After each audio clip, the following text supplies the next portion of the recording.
Hi guys! For today's video, magluto pala tayo ng pako guys.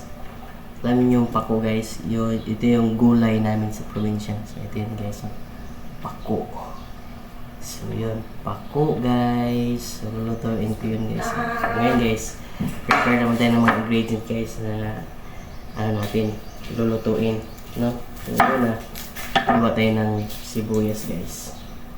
Para lamig yung pagluto natin guys.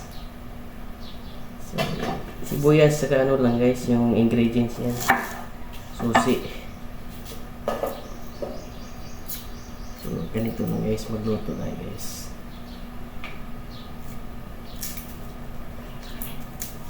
Ano na?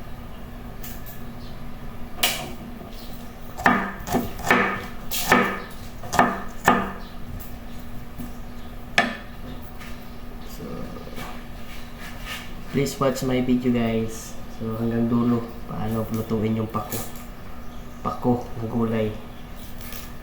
Ewan ko kung meron ba yan dyan sa inyong lugar, pero sa amin dito probinsya meron kaming pako. Alam niyo kayo guys yung kung magkano yung pako? Yung isang bugkos 10.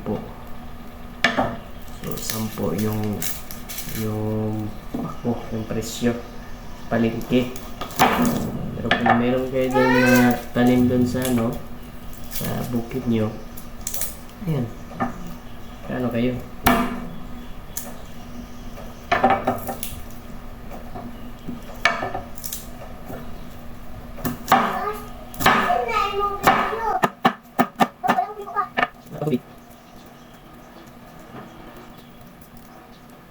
So guys, hope you like it. Bye. Okay, so puyin natin yung pako. Guys, yung prepare na tayo ng mantika. So, yung natin, lagyan natin ng mantika konti para dun saan natin sa pako, no? So yan, lagyan nyo guys yung luto. Ngayon guys, lagyan natin ng ahos, bawang, saka sibuyas guys, no? Para dun sa pako natin. Yun. Yan. Para natin, bago natin lagyan yung pako. Okay guys, ilalagay natin yung pako. Yan, ilalagay natin yung pako.